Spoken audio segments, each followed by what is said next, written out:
নমস্কার, আশা করি ভালো আছেন সকলে। চেখে দেখোতে স্বাগতম। সকলে খুব ভালো থাকবেন, খুব ভালো রাখবেন সবাইকে। আজকের নিবেদন কালো জিরে পাবদা। নিয়েছি পাবদা মাছ, ফোড়নের জন্য কালো জিরে, সামান্য আটা আর কাঁচা লঙ্কা, স্বাদ মতো নুন, প্রয়োজন মতো হলুদ, সঙ্গে জিরের গুঁড়ো, লাল লঙ্কার গুঁড়ো, ধনের গুঁড়ো, কাশ্মীরি লঙ্কার গুঁড়ো এবং কুচনো ধনেপাতা।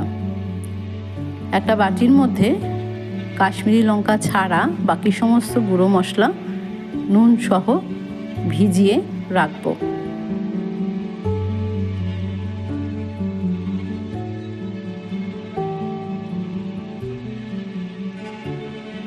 এতে মশলা রান্নার সময় পুড়েও যাবে না এবং স্বাদটাও ভালো হবে। তেল গরম হয়ে গেছে, দিয়েছি পাবদা মাছ ভাজার জন্য।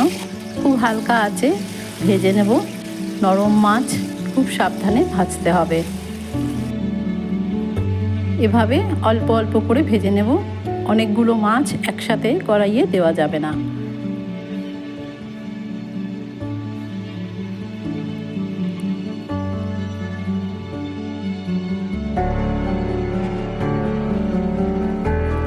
খুব কড়া করে ভাজিনি, হালকা লালচে ভাব রেখেছি মাছে।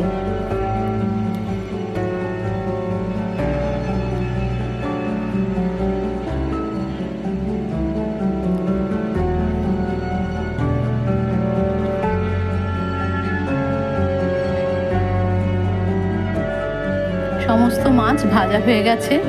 ফোড়নে দিলাম কালো জিরে, কাঁচা লঙ্কা এবং আটা। আটাটা কেন দিয়েছি, কারণ যেহেতু সাদামাটা একটা ঝোল হচ্ছে, যাতে ঝোলটা একদম পাতলা জলের মতো না দেখা যায় বা স্বাদটা সেরকম না হয়, সেজন্য আটাটা দিলে একটা ঘনত্ব তৈরি হয়, যাতে ঝোলের স্বাদ সেটা সুন্দর হয়। দিয়েছি কাশ্মীরি লঙ্কার গুঁড়ো। খুব ভালো করে নেড়েচেড়ে কিছুটা জল দিয়েছি। এবার ভালো করে ফুটতে দেব। ভালো বলক এসেছে, বাকি নুনটা দিয়ে দিলাম আরও কিছুটা জল। এবার ভালো করে আবার ফুটবে, একদম পরিমাণ মতো জল দিয়ে ফুটিয়ে নেব ভালো বলক আসা পর্যন্ত।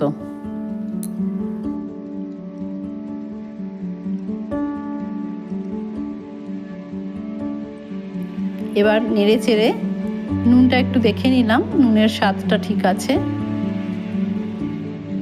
প্রথমে দেব কাঁচা লঙ্কা এবং পরে দিলাম কুচনো ধনেপাতা।